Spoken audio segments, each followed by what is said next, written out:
अस्सलाम वालेकुम नाज़रीन हाज़रीन। आप देख रहे हैं प्रोग्राम आकिब स्पीक्स और डीएनएन न्यूज़। मैं हूं मोहम्मद आकिब दानियाल और मेरे साथ मौजूद है अहमद उसामा ताहिर। इनका तारुफ मैं खुद करवाना चाहूँगा क्योंकि इनके साथ एक पुराना तल्लक भी है और इनसे बहुत से लोग वाकिफ़ भी हैं और जो जिन चीज़ों से वाकिफ़ हैं क्योंकि एक मल्टी टैलेंटेड इंसान है तो इनका तारुफ मुझे खुद करवाना चाहिए। ये एक सोशल एक्टिविस्ट हैं। इनकी सोशल एक्टिविज़्म में जूनियर जिन्ना ट्रस्ट हो, इन इनकी वॉलंटियर फोर्स पाकिस्तान हो जिसके ये एक्स चेयरमैन है, ठीक है? और उसके बाद ये चैम्बर की बहुत सारी कमेटियों में शामिल हैं और इस्लामाबाद चैम्बर, फेडरल चैम्बर के भी मेंबर हैं और इसके साथ-साथ ये फाउंडर हैं रियल्टर एडवर्टाइजिंग इस्लामाबाद के और इनकी कंपनी जो है वो रियल्टर्स कंपनी है और इसके साथ-साथ ये मार्केटिंग के एक्सपर्ट हैं और कैम्पेन्स एक्सपर्ट हैं। इसके साथ इंटरनेशनल स्कॉलर हैं, पॉलिटिकल एनालिस्ट भी हैं क्योंकि पॉलिटिक्स पे ये गहरी निगाह रखते हैं और इलेक्शन भी कंटेस्ट करते हैं अपने लोकल हलके से। तो अहमद उसामा ताहिर को हम अपने प्रोग्राम में खुशामदीद कहते हैं। बहुत शुक्रिया आपका, आपका टाइम देने अहमद भाई, फॉर्मली हम स्टार्ट करने से पहले आपसे ये पूछना चाहेंगे, आपकी लाइफ का सबसे खूबसूरत पार्ट कौन-सा है? As a social activist, as a political activist, as a politician या फिर एज़ बिज़नेसमैन? सब सेगमेंट्स को देखा जाए ना तो सब सेगमेंट्स की अपनी एक वर्थ है और सभी आपको कोई ना कोई लर्निंग एक्सपीरियंस दे रहे होते हैं। लेकिन सबसे जो मज़े का कहेंगे ना, जो सबसे जिसमें मज़ा आता है, चार्म है, वो स्टूडेंट बन के है। मैंने पीएचडी में दाखिला इसीलिए लिया कि स्टूडेंट लाइफ में दोबारा जाया जाए। बाकी बिजनेसमैन तो आप चल ही रहे होते हैं, पॉलिटिकल एक्टिविस्ट भी आप होते ही हैं और सोशल एक्टिविस्ट, जो पॉलिटिकल एक्टिविस्ट होता है ऑलमोस्ट वही सोशल एक्टिविस्ट भी होता है। लेकिन जो सबसे ज़्यादा मज़ा लाइफ का है ना, वो बीइंग अ स्टूडेंट, और इसलिए मैंने एडमिशन लिया। और अभी अक्सर सब कुछ लोग पूछते हैं कि अच्छा पीएचडी हो जाएगी इसके बाद क्या करना है, किसी और डिग्री में एडमिशन ले लेंगे। अच्छा, नाज़रीन, जैसा कि आपको मालूम है और उसामा भाई मैं आपसे भी डिस्कस करता हूँ, हमारा जो ये प्रोग्राम है ये करंट अफेयर्स से मुताबिक है। तो हम करंट अफेयर्स, करंट सिचुएशंस को डिस्कस करेंगे। आज का जो इलेक्शन है पीपी 52 सियालकोट का, उसके नताइज तकरीबन आ चुके हैं। तो उसके बारे में आप क्या कहना चाहेंगे? ऑनेस्टली मैंने इस इलेक्शन के ऊपर बिल्कुल नहीं नज़र रखी। एक तो हम सोशल एक्टिविस्ट हैं तो ज़्यादातर इस वक्त जो पिछले क्योंकि बकरा ईद आ रही है, हम पिछले 10 साल से कुर्बानी का प्रोजेक्ट कर रहे होते हैं। अच्छा। तो हम उसके अंदर बहुत ज़्यादा इन्वॉल्व हैं, कुर्बानी फ़ी सबिलिल्लाह के अंदर भी, फिर कुर्बानी आसान प्रोजेक्ट के ऊपर भी, कि लोगों को आसानियाँ फ़राहम करें और बहुत सी चीज़ों के अंदर। तो उसमें इतना ज़्यादा एंगेज थे कि मैं बिल्कुल ऑनेस्टली देखा, एक दफ़ा स्कैन किया, लेकिन इसको मैंने देखा तो मैं कोई स्टेटमेंट दे सकता हूँ। Okay, okay. अच्छा, चलें हम अपने नाज़रीन को बताते चलें कि नून लीग हमेशा की तरह लीड कर रही है पंजाब में, ठीक है? और धामली का इल्ज़ाम उन पे बाकायदा आ चुका है। अच्छा शामा साहब, इसी बात से मैं एक क्वेश्चन अक्स करना चाहता हूँ, आपसे पूछना चाहता हूँ। ये जो धांधली है पाकिस्तान में, अब ये जो चलें ये इलेक्शन तो नहीं देखे, इससे पिछले इलेक्शन तो देख रहे हैं। उन इलेक्शन के बारे में आप क्या कहना चाहेंगे? एक्चुअली पाकिस्तान के अंदर ना एक पाकिस्तान की पूरी दुनिया, स्पेशली साउथ एशिया के अंदर, इधर बांग्लादेश हो, इधर इंडिया हो, इधर पाकिस्तान हो, अब तो बल्कि रशिया के इलेक्शन हो, यूएस के इलेक्शन हो, इसके अंदर जो अपोजिशन वाले होते हैं वो पहला इल्ज़ाम तो धांधली का ही लगाते हैं। कुछ अब आप एक चीज़ अंडरस्टैंड करें कि मैं बहुत से लोगों को कहता हूँ, तो फॉर एग्जांपल आपने नून लीग की एग्जांपल दी कि नून लीग है, आप नून लीग आपके और मेरी पैदाइश से पहले की इक़्तिदार के अंदर है, 28-30 साल से इक़्तिदार में है। उस 28-30 साल के अंदर फॉर एग्जांपल एक बच्चा जो 17 ग्रेड के अंदर आया था, अब वो क्या होगा? वो सेक्रेटरी होगा, नहीं, ज़ाहिर है। 21 ग्रेड में होगा। अब वो लामहला जिसने पिछले 28-30 साल से उस सिस्टम के अंदर उस चीज़ को देखा है, वो उसकी हमदर्दियाँ उसके साथ होंगी या कमज़ोरियाँ उसके पास होंगी, फिर उसको मैनिपुलेट किया जाता है। पॉलिटिक्स के अंदर ये है कि पाकिस्तान के अंदर, हमारे यहाँ अदारे के अंदर लोग बेचारे बड़ी हार्ड वर्किंग करते हैं, लेकिन वो ब्लैकमेल हो जाते हैं किसी ना किसी। क्यों? हमारा फैमिली स्ट्रक्चर ऐसा है, यूरोप के अंदर ऐसा नहीं है। वो माँ बाप अलग हो गए, बहन भाई अलग हो गए, बच्चे अलग हो गए, यहाँ पे बरादरी पूरी को लेकर चलना पड़ता है। फॉर एग्जाम्पल मैं आपको एग्जाम्पल देता हूँ, परसों को यूएस एम्बेसी के अंदर एक डेलीगेट आया हुआ था यूएस एम्बेसी का, तो उसमें एक दोस्त वैसे डिस्कस कर रहा था, कहते यार जंग हुई अभी, वॉर जो पाकिस्तान इंडिया के भी पिछले अरसे के अंदर, तो मैंने फैमिली को कश्मीर कहते हैं, तो कश्मीर में मैंने ड्रॉप किया। तो मैं पाकिस्तान इधर आ गया इस्लामाबाद में। तो हमें वहाँ से दोस्तों ने कहा, जो हमारी फैमिलीज़ को वहाँ से हमें बड़ा प्रेशर है एम्बेसी की तरफ से कि अपने दोस्तों को, फैमिलीज़ को, अगर आपकी बात के अंदर है तो निकालें, जो यूएस के अंदर काम कर रहे हैं कंपनीज के अंदर। तो हमने उन्हें कहा हम कैसे निकाल सकते हैं, जंग तो 10 दिन बाद ख़त्म हो जाएगी। लेकिन हमारे दादा, हमारा कुंबा, हमारे चाचा, हमारे चचा के बच्चे, आगे दादा के भाई, हमारे जो दादा के भाई लगते थे फला, हमने सारी ज़िंदगी इधर ही रहना। हम यूएस या यूरोप के स्टाइल में नहीं रह रहे कि हम अमेज़न में जॉब कर रहे हैं, हम ऐसी कंपनी में जॉब कर रहे हैं, हमें कंपनी ऑफ़र कर रही है कि आप निकाल लें, हैं, लेकिन हम नहीं निकाल सकते, क्योंकि हमारा सोशल स्ट्रक्चर ऐसा है। तो इसलिए जो-सा है वो पाकिस्तान के अंदर धांधली का इल्ज़ाम इसलिए लगता है कि लोग कहते हैं जी मनमर्ज़ी का बंदा लगा दिया, डीपीओ लगा दिए, मनमर्ज़ी का आपने इलेक्शन कमिश्नर लगा दिया, मनमर्ज़ी का पोलिंग ऑफिसर लगा दिया, प्रिजाइडिंग ऑफिसर लगा दिया, होता नहीं है मनमर्ज़ी का। वो उसने पिछले 28-30 साल से सिस्टम में किया। आप एक और एग्ज़ाम्पल लें, आप बाटा पे जाते हैं और एक आम दुकान पे जाते हैं, तो आप बाटा पे क्यों जाती हैं? क्योंकि लेगेसी है, पिछले 28-30 साल से उसने काम किया, उसने सर्व किया। नए ब्रांड की तरफ जाते हुए आप 10 दफ़ा सोचेंगे कि यार पता नहीं चलता है, नहीं चलता, पैसे भी लगा दूँगा, पायदार भी है। सिर्फ़ ये फ़र्क है और कोई फ़र्क ओके। अच्छा, करंट सिनेरियोज़ में ये भी करंट ही है, हमारी ये जंग अभी नहीं। ख़त्म हुई है, ठीक है? और उधर तो फॉर्म 47 हमारा काम कर गया।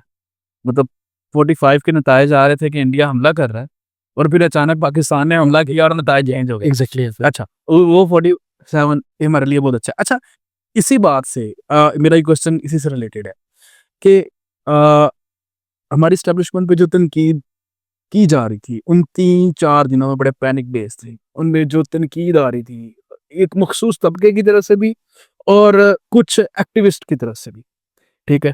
और जो बाहर बैठे हुए हमारे सहाफ़ी बिरादरी है, उनकी तरफ से भी, जो ये पाकिस्तान छोड़ चुके हैं ओवरसीज़, ठीक है? और ओवरसीज़ हैं, उनकी तरफ से भी। अच्छा, उस तनकीद को मद्देनज़र रखते हुए आप क्या पैगाम देना चाहते हैं कि हमें इदारों के खिलाफ मुआज़राई करनी चाहिए? ऐसी मुआज़राई मतलब एज़ अ यूथ लीडर, ज़ाहिर है आप यूथ से खिताब भी करते हैं और ये मैसेज भी आपका जाएगा, हम आपको इंशाल्लाह क्लिप्स भी देंगे, जिसे बाद में हम अपलोड भी कर देंगे। देखें, मैं हमेशा एक बात कहता हूँ कि तनकीद, criticism for the sake of criticism जो होता है ना, वो बहुत आसान होता है, लेकिन करना नहीं चाहिए। Criticism for the sake of betterment, okay, तनकीद बराए इस्लाह जो होता है ना, वो बहुत अच्छी चीज़ है, और ये अदारे अदारे भी चाहते हैं, वेलकम करते हैं criticism for the sake of development. लेकिन criticism for the sake of criticism से क्या होता है? आपका मोरल डाउन होता है। फॉर एग्जाम्पल, आप घर के अंदर 5 बहन-भाई हैं, 6 बहन-भाई हैं। आप एक बंदे को क्रिटिसिज़्म इसलिए कर रहे हैं कि देखो बेटा ये काम ना करो, गिर जाओगे, बिजली के अंदर उँगली ना दो, है नुकसान थे। लेकिन आप बिलावजह खानदान वालों के सामने, रिश्तेदारों के सामने उसको क्रिटिसिज़्म करेंगे, उसका क्या इम्पैक्ट होगा? बच्चे की पर्सनैलिटी खत्म। अच्छा, अदारे आपके हैं, वो आपके लिए काम कर रहे हैं। अच्छा, कुछ अदारों को हम कहते हैं बियॉन्ड द बाउंड्रीज़ काम कर, जी, वो गलत है, कहना चाहिए। देखिए, हर बंदा, मेरा काम अगर यहाँ पे एज़ एन गेस्ट आया हूँ इस पॉडकास्ट में, तो मुझे यहाँ पे उठ के एडिटर भी नहीं बनना चाहिए, मुझे यहाँ पे उठ के कैमरामैन भी नहीं बनना चाहिए, मुझे यहाँ पे उठ के माइक भी सेट नहीं करना चाहिए, टी बॉय भी नहीं बनना चाहिए, मुझे एज़ अ गेस्ट ही रहना चाहिए। जब 5 काम मैं मल्टीपल करूँगा तो गेस्ट के काम से भी जाऊँगा, हैं, और टीवी नहीं प्रेज़ेंट कर सकूँगा, मैं आपका एडिटर भी नहीं बन सकूँगा, कैमरामैन भी नहीं बन सकूँगा, लाइटिंग को भी नहीं देख सकूँगा, क्योंकि मेरा काम नहीं है। एग्ज़ैक्ट तो हमें जो हमारा काम है ना, वो काम करना चाहिए। अच्छा उसामा भाई, ये अदम बर्दाश्त की भी एक सूरत-ए-हाल थी ना, जैसे इंडिया ने हमारे ऊपर अटैक कर दिया बिल्कुल। और हम लोग चाह रहे थे कि हमारा एक स्विच रिस्पॉन्ड हो और हमारी हुकूमत जो हमला कर दे और वो इंडियन मीडिया के सामने परमाणु बम चला दें। ठीक एग्ज़ैक्टली। है जी। तो अदम बर्दाश्त सिर्फ़ हमारी इसी मौके पे नहीं थी। हमारी अदम बर्दाश्त जो है इससे पहले भी देखने में आई है, जिस तरह इलेक्शन हो या इमरान खान को पकड़ा जाना हो, किसी लीडर पे को नाम से ना ले सकते हैं, हमारा सोशल मीडिया प्लेटफ़ॉर्म है। और दूसरा ये कि इन्हीं इन्हीं सूरत-ए-हाल के हवाले से आप क्या समझते हैं? देखें, अदम बर्दाश्त को पहले तो अंडरस्टैंड करें होती क्या है। मतलब अदम, एब्सेंस ऑफ बर्दाश्त, मतलब अदम किसी उसका। मुझसे ना एक दफ़ा एक दोस्त कहते हैं, यही आप जब वॉलंटियर फोर्स की बात करते हैं उन दिनों में, हम एक जगह पे गए तो गलत बात तो मैं बर्दाश्त ही नहीं करता। मैं हंस पड़ा। मैंने कहा अच्छा यार, हर कोई गलत बात ही नहीं बर्दाश्त करता ना। कभी आपने ये सुना है कि तुमने गलत बात की और मैंने बर्दाश्त कर लिया? बात ये है, गलत बात को ही बर्दाश्त करना जो है ना, इंसान कहलाता है। आप कह देते हैं जी, कभी आपने सुना है कि जी एक बंदे ने नुकसान होता है तो इंसान रिएक्ट करता है ना, जब फ़ायदा हो रहा है तो कभी वैसे ही रिएक्शन किया? नहीं। डिप्रेशन हुए, बिल्कुल भी नहीं होता। यही इंसान को जो है ना वो अदम बर्दाश्त थी कि सिचुएशन के अंदर आपको रिएक्ट करना। कैसा इंसान वही है जो उसको देखना होता है तो वो खुशी के अंदर देखा जाता है कि वो किस तरह रिएक्ट करता है, या गुस्से के अंदर, या जो कहता है ना कि मैं बर्दाश्त ही नहीं करता, गलत बात तो मुझसे बर्दाश्त ही नहीं होती, मैं सर फाड़ दूंगा, फलां कर दूंगा। गलत बात ही बर्दाश्त करनी होती है इंसान को। और हमारे माशरे के अंदर अनफॉर्चुनेटली प्रॉब्लम ये है कि ये सोशल मीडिया प्लेटफॉर्म पे हम भी हैं, लेकिन सोशल मीडिया ने ना लोगों को मिच्योर होने से पहले ही अजीब चीज़ें सिखा दी। ऐसा नॉलेज जो है ही नहीं, जो एग्जिस्ट ही नहीं करता, बगैर किसी रिसर्च के, बगैर किसी एविडेंस के चला दो बस। फिर उस बात पर डट जाना ढिठाई के साथ कि मैं जो कह रहा हूँ वही ठीक है। ऐसा नहीं होता। आज से कुछ 10 साल पहले, 15 साल पहले तो ये नहीं था। आप में थोड़ा सा अगर 99% आप ठीक भी है ना तो आप चुप कर जाते थे। अब तो आप कहते नहीं मैं ही ठीक हूँ। इवन कि आपने एक लीडर का नाम लिया, लीडर जो है ना वो किसी पार्टी के नहीं होते, अंडरस्टैंड करें जी। लीडर कौम के होते हैं। अच्छा। पार्ट क्यों? क्यों? खान साहब जो देखें, इमरान खान साहब है, वो पूरी कौम पाकिस्तान का सरमाया है, पाकिस्तान ने उस पर कितना इन्वेस्ट किया। पाकिस्तान है तो खान साहब है, खान साहब पाकिस्तानी हो तो खान साहब भी नहीं होते। एग्जैक्टली। मैं अक्सर बात हंसते हुए कहता हूँ कि बेशुमार लोग जो पाकिस्तान के अंदर ना, इंडिया में शायद काउंसलर भी ना होते। बांग्लादेश और पाकिस्तान इकट्ठा होता ना तो बेशुमार लोग यहाँ पे मिनिस्टर ना होते। बड़े बड़े लीडर्स होते, इतनी बड़ी आबादी होती, इतना कुछ होता। पाकिस्तान है, ये अदारे हैं, तो खान साहब के अंदर बेशुमार अच्छी सलाहियतें भी होंगी। गलत को गलत कहना भी आना चाहिए ना। मैं एक पार्टी को रिप्रेजेंट करता हूँ, आप भी एक को करते हैं, आप 18 साल से ऊपर हैं, किसी ना किसी को वोट तो देते जाहिर हैं, है। लेकिन अपने लीडर को गलत भी कहें कि यार इसने ये गलत किया। अच्छा, तनकीद हमेशा अपने आप को एक चीज पॉजिटिव करना कि हम ये ठीक है, वो अच्छी चीज होती है, लेकिन कहीं पे थोड़ा सा नीचे आने से वो मैं अक्सर का कहता हूँ कि एक कदम पीछे आना ना। आपने कभी शेर को देखा है? यानी जब जंप लेनी होती है ना, एक कदम पीछे आता है, वहां से जंप ली जाती है, फिर लंबी जंप होती है। हमारे यहाँ कहते हैं जी मैं जिस जगह पे पहुंच गया हूँ जहाँ से आगे जाना है, ऐसा नहीं होता। मैं भी एक जगह से आ रहा था तो आपके पास आने से पहले थोड़ा सा लेट भी हुआ। मैं उनसे भी एक बात कर रहा था, उन्हें 2-3 दोस्तों की बात की तो वो बात ही करते हैं कि फिर हम कंपैरिजन जब करते हैं ना इंसान का, लाइन में लगना है। मैं भी लाइन में हूँ, आप लाइन से बाहर खड़े हैं। 2 घंटे बाद मैं लाइन आस्ता आस्ता आस्ता चलते चलते मैं तीसरे नंबर पे आ गया हूँ, तो आपसे आप बाहर ही खड़े हैं, बोली जा रहे हैं इसके पास भी उतने वसाइल थे, इसके पास भी 2 घंटे थे, लेकिन ये लाइन में चला गया क्योंकि इसको फेवरेटिज्म दी। ऐसा नहीं है। आप लाइन में लगे ही नहीं। आप मेरे साथ लाइन में लगते तो आप चौथे नंबर पे होते या दूसरे पे होते। हम बाहर खड़े हो जाते हैं लाइन से, और लाइन में जाने की बजाय, लाइन में लगने की बजाय बाहर से खड़े होकर आप ये कहते रहेंगे अहमद भाई आप चैम्बर में पहुंच गए, भाई मेंबरशिप तो लो, फिर ही आओगे ना, इलेक्शन लड़ोगे तो आओगे। इलेक्शन लड़ना नहीं, मेंबरशिप लेनी नहीं, 5 साल बाद आप आके मुझसे गिला करोगे। ये प्रॉब्लम है हमारे यहाँ। और फिर बर्दाश्त भी नहीं होना कि दूसरे की चीज के यार हम सपोर्टिंग हैं। देखिए दुनिया में 2 तरह के लोग होते हैं, एक वो जो आगे बढ़ रहा होता है ना उसकी टांग खींचे, उसमें एनर्जीज वेस्ट करें, और एक वो जो आगे बढ़ रहा था ना उसके साथ मिल के उसके एक्सपीरियंस से सीख के मैं यहाँ पे पहुंच गया। मैं जो 5 साल से मैंने 5-7 साल से चैम्बर के अंदर या मुख्तलिफ बिजनेस के अंदर लॉसेस करके तजर्बात करके यहाँ पे पहुंचा हूँ, वो आप मुझसे सीख के आगे चले जाए। हम ना मुझसे सीखेंगे, अपनी एनर्जीज किस पे लगाएंगे, मेरी टांग खींचते हैं।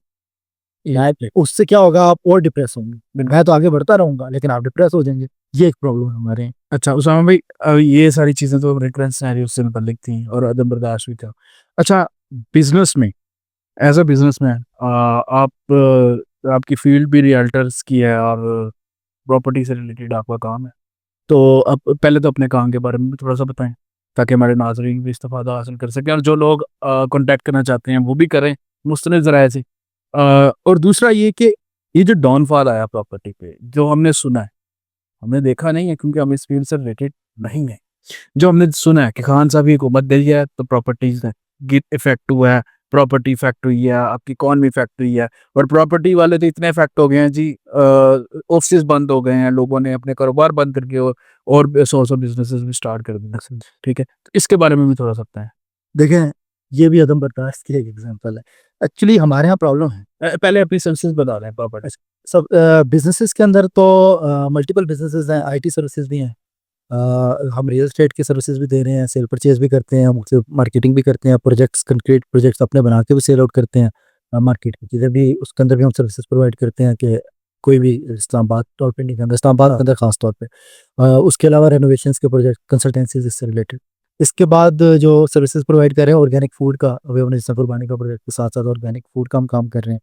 और इसके बाद हम मुख्तलिफ कंसल्टेंसी प्रोवाइड कर रहे हैं, जो जिस तरह एजुकेशन की कंसल्टेंसीज, आपके HR कंसल्टेंसीज हो गई, आपके NGOs को कंसल्टेंसीज चाहिए होती हैं प्रोजेक्ट के हवाले से, और बाकी पॉलिटिकल कंपेन एक्टिविस्ट, सारी चीज़ें इसके अंदर हम कंसल्टेंसी प्रोवाइड करते हैं। रियल स्टेट की आपने बात की, प्राइम बिजनेस तो हमारा रियल स्टेट है, और हम मतलब आगे भी नहीं, हम मौजूद है मार्केट के अंदर। प्रॉब्लम क्या है? प्रॉब्लम ये है कि हम जो मैस एडवर्टाइजमेंट होती है ना, उसको देख के ना हम पैसे नष्ट करते हैं। मैं किसी को गाइड करूंगा ना, आपको मैं गाइड करूंगा कि भाई ये चीज़ ना लें, आप कहेंगे पता नहीं इसका इसमें क्या बेनिफिट है। प्रॉब्लम ये है, आप देखेंगे कि यार वो टीवी ऐड पे, जियो पे शायद अफरीदी का ऐड लगा हुआ है, शायद अफरीदी इसका ब्रांड एम्बेसडर है, ये ठीक होगा। आपको मैं एक आसान एग्जांपल देता हूँ। एक केबल है, पाकिस्तान में 3-4 केबल है, फास्ट है, पाकिस्तान केबल है, इस तरह के 3-4 केबल्स। हम कंस्ट्रक्शन से रिलेटेड हैं।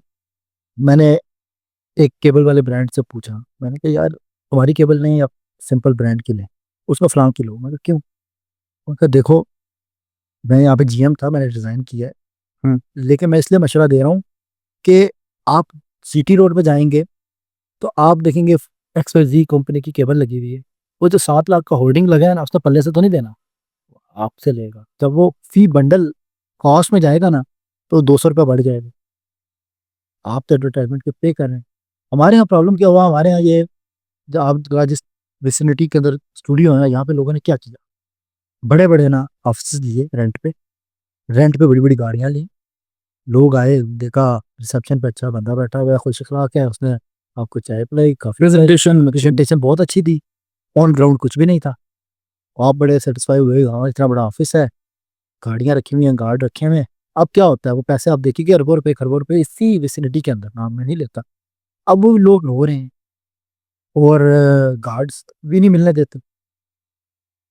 बात यह है कि आपने रिसर्च नहीं की, दो काम किया। जब तक लालच जिंदा है ना, ठगों का कारोबार जिंदा है। हम लालची कौन हैं? आप देखें, एक चीज मैं अक्सर सवाल करता हूँ कि चीज ऑन ग्राउंड है ही तो नहीं। आपके ख्याल में जो प्रॉपर्टी का बिजनेस है वो एक शख्सियत या एक पार्टी के जाने से उसका कोई इफेक्ट नहीं आया? उसका है इफेक्ट। अच्छा। ओवरसीज ने एक्चुअली अनसर्टनिटी की सिचुएशन जो होती है ना, इन्वेस्टर ओवरसीज होता है ज़्यादातर पाकिस्तान में। अनसर्टनिटी की वजह से आपका जो उनसे बहुत लॉस हुआ, क्योंकि डिस्टर्बेशन हो गई, फिर इलेक्शन आ गए और लोग रुक जाते हैं। फिर अब हमारे यहाँ एक और प्रॉब्लम भी है। हमारे यहाँ 365 दिनों में से ना, आप कैलकुलेट कर लें, 40 दिन आप काम करते हैं। मैं थाईलैंड था, तो थाईलैंड में मुझसे वो उन्होंने कहा यार, आप वैसे तो 80 वर्किंग डेज बनते हैं, लेकिन 80 का तीसरा हिस्सा हम काम करते हैं ना, 8 घंटे, बाकी तो सोते हैं। तो तीसरा हिस्सा हुआ ना, 80 में से तीसरा हिस्सा निकाल दो तो 37 डेज बने। मतलब 24 घंटे मल्टीप्लाई बाय 37 डेज आप काम करते हैं, और 365 दिन आप खाते हैं। हाँ, करना है कैलकुलेट, कितने वर्किंग डेज हैं। अभी जंग की वजह से छुट्टियां, जंग के बाद आपके आ गया बकरा ईद की 10 छुट्टियां, बकरा ईद के बाद भी लेबर 10-12 दिन नहीं आती, कोई भी नहीं आता। आप भी दफ्तर खुले होंगे, कोई भी नहीं आएगा। उसके बाद मुहर्रम आ जाएगा, मुहर्रम के 10 दिन कोई काम नहीं। फिर रबियुल अव्वल आ जाएगा, फिर ईस्टर आ जाएगा, क्रिसमस आ जाएगा, फिर कोई रमज़ान आ जाएगा, ये हज आ गई, सारी चीज़ें इस तरह निकल के जाती हैं। कभी 14 अगस्त आ गई, कभी क्या आ गया। हम यही काम करते हैं। हम क्या काम करते हैं? रोडें बंद हो गई, धरना आ गया, 3 दिन के लिए काम चला गया। मेरा ऑफिस इस्लामाबाद की ऐसी लोकेशन पे है जहाँ पे 6 महीने में से शायद 20 दिन ऑफिस खुला होगा। आपको पता है, ये धरने आते रहे जी, रोडें बंद होती रही, हम क्या करें? किराया तो देना, किराया जा रहा है, लेकिन 16 से 20 दिन काम ऑफिस खुला है, बाकी दिन कहीं पे हम डंडी मार जाते थे, कहीं पे रस्तों की वैसी कहाँ बंदा है, जहाँ पे सीधे सीधे जाना है वहां से घूम घूम के जा रहा है, कभी क्या हो रहा है। तो ये प्रॉब्लम है हमारे यहाँ। दूसरा, एक पार्टी की वजह से नो डाउट हुए हैं, लेकिन हम एक चीज नहीं अंडरस्टैंड करते कि नुकसान पार्टी का या किसी का मेरा नहीं है, मुल्क का नुकसान है। मैं कल ही एक ओवरसीज ग्रुप था, उसको मैं वैसे ही उन्होंने कॉल कर ली रात को, कल रात की बात है। तो मैंने उन्हें कहा जी देखो, आप 20 लोग हैं, 20 लोग अगर पाकिस्तान आते हैं ईद पे, हर बंदा कम से कम 2 लाख रुपए की तो परचेजिंग करता है ना, मिनिमम। ऐसे ही शैम्पू ले आओ, चॉकलेटें ले आओ, वो पाकिस्तान से ले लो तो 24 लाख रुपया 20 दुनी 40 लाख रुपया पाकिस्तान में आएगा। आपको पता है 40 लाख से ज़्यादा लोग जो होते हैं ना, मोर देन 4 मिलियन सऊदीया में हैं। ठीक है, वो सऊदीया में से 15 के लाख बंदा हर साल पाकिस्तान आता है लेबर, जब फैमिली से मिलने हर साल आती है, मतलब रोटेशन। 15 लाख बंदा अगर सिर्फ 1000 रियाल उधर खर्च करता है, तो कितने 1000 रियाल हो गए? 1.5 करोड़ रियाल से ज़्यादा ही हो। 15 लाख मतलब है कि तकरीबन 15 करोड़। तो रियाल को मल्टीप्लाई करें, इट्स दी कमाल। वो वहाँ पे क्या लेके आते हो आप? चॉकलेट्स, शैम्पू, इस तरह की चीज़ें लाते हो ना। सऊदीया से इस तरह की चीज़ें लाते हो ना, कोई और क्या लाओगे? वही वो यहाँ से ले लो आप, तो कितना पैसा 2 अरब 2.5 अरब 3 अरब रुपया पाकिस्तान के अंदर ही आएगा। पाकिस्तान का छोटा दुकानदार भी खुश होगा, बड़ा भी खुश होगा, सारे चले। लेकिन हम अपनी जिम्मेदारी नहीं अदा करते ना, हम वहाँ से लेके आएंगे और एक तो लोड उठाएंगे सामान का भी। अच्छा, सारी चीज़ें कौन सी हैं? मैं पूरा रमज़ान और रमज़ान के बाद भी सऊदीया में रहा। तस्बीह से लेकर जाए नमाज से लेके इवन के कुरान पाक भी जो है ना, मैक्सिमम पब्लिश्ड वो बाय चाइना है। आपने भी नोट किया होगा। ऐसे ही है, वही चीज़ वहाँ से लेनी है, यहाँ से ले लो। बिल्कुल है, सिर्फ एक सऊदीया की खजूर होती है, खजूर लेके आओ, पानी लेके आओ। लेकिन हम नहीं इसको अंडरस्टैंड करते। यूरोप में भी यही है। तो हम अपनी जिम्मेदारी बींगा पाकिस्तान ही देखें, जंग हुई, लॉस होता, क्या होता? पाकिस्तान फॉर इंस्टेंट अल्लाह ना करे ख़त्म हो जाता, हमारे पास हमारी शनाख्त खत्म होगी। बिल्कुल। हम किस पासपोर्ट पे बाहर जाते हैं? पाकिस्तानी पासपोर्ट।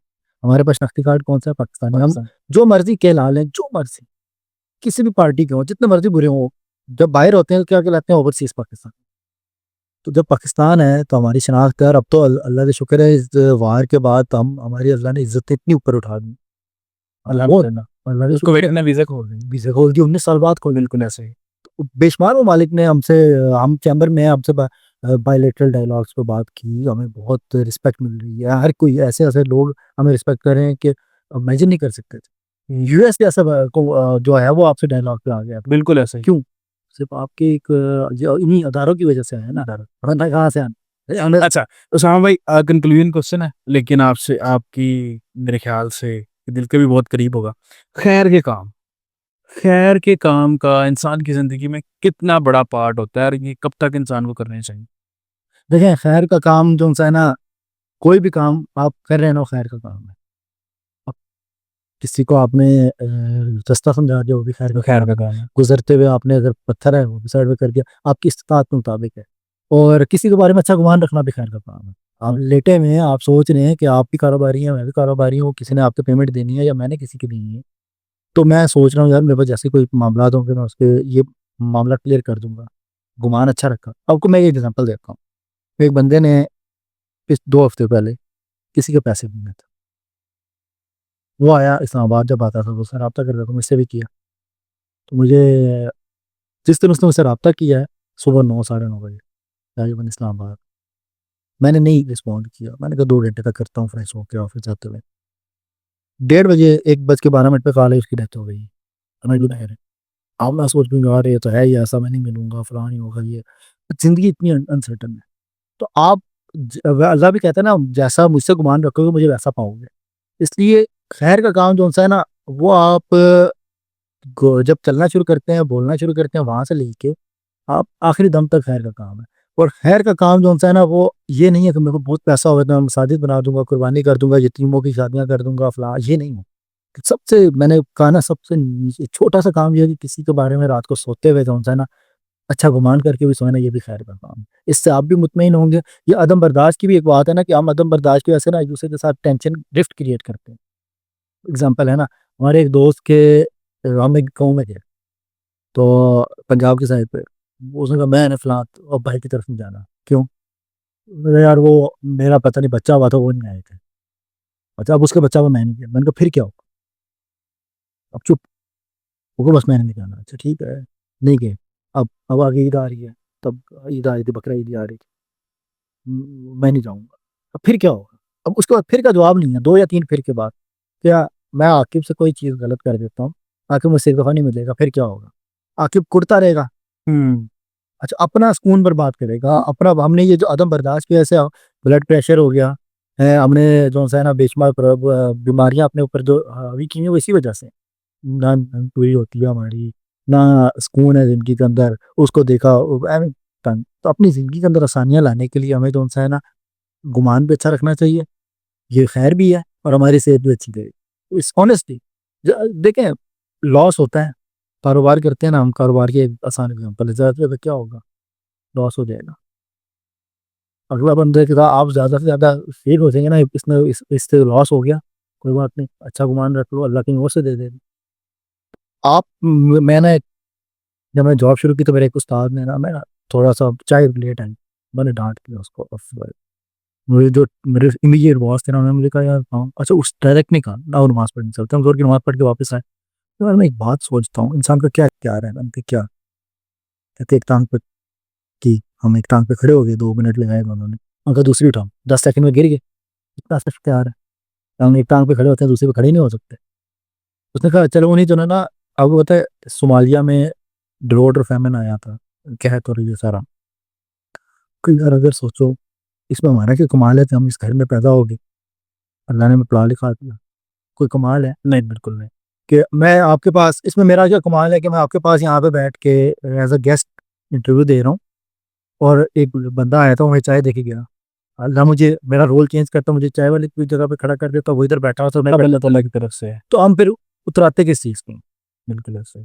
जब ना मेरा इसमें कमाल है, ना मेरा इसके अंदर कोई बड़ाई है, अल्लाह मुझे इथोपिया में पैदा कर देता और मुझे गिद्ध भूख की वजह से नोच रहे होते, तो मैं क्या कर लेता?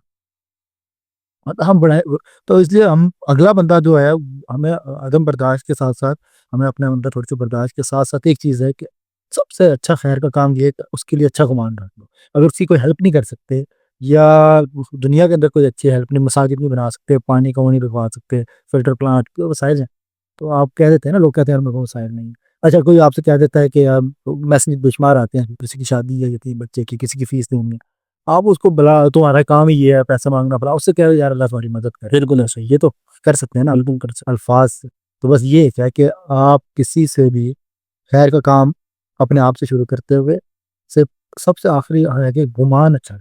बिल्कुल। बहुत शुक्रिया समा भाई आपका। और लास्ट में आपसे आखिरी और कंक्लूजन क्वेश्चन, आपकी सीवी में है प्रेसिडेंशियल अवार्ड अचीवर, वो क्यों, वो पेयर क्यों? एक्चुअली हमारे चैम्बर ऑफ कॉमर्स जो है ना, वो प्रेसिडेंट हाउस तो बुलाता होता है कि ये जो बिजनेस कम्युनिटी है, उन्होंने कोई कारनामा सर अंजाम दिया हुआ है, कुछ भी ऐसी एक्टिविटी की है, हौसला अफजाई करने के लिए। तो basically chamber of commerce tax net Pakistan में जो भी फाइलर होता है, टैक्स पे करता है, वो चैम्बर ऑफ कॉमर्स का मेंबर बन सकता है। तो उनको इनकरेज करने के लिए प्रेसिडेंट अवार्ड देता होता है। आरिफ अलवी साहब तक दिया, बिरदारी साहब बीमार के नहीं हो सके, तो वो लिस्ट जाती है, वो स्क्रूटनी होती है, तो उसके अंदर मेरा नाम भी गया था एज यंग एंटरप्रेन्योर, वो इंटरव्यू भी होता है उसके अंदर, फिर वो उसके बाद उन्होंने अवार्ड दिया, तो वो प्रेसिडेंशियल अवार्ड अचीवर हूँ अलहमदिल्ला। और बस अल्लाह ने इज़्ज़त दिया और दोस्तों की वजह से दी है कि हम बस मोटिवेट करना चाहिए। मैं अक्सर यही कहता हूँ कि इसमें भी मेरा कोई कमाल नहीं है, और कि प्रेसिडेंशियल अवार्ड ले लेना को अल्लाह ने पहुंचा दिया। Thank you so much, thank you so much. Pakistan हमेशा जिंदाबाद।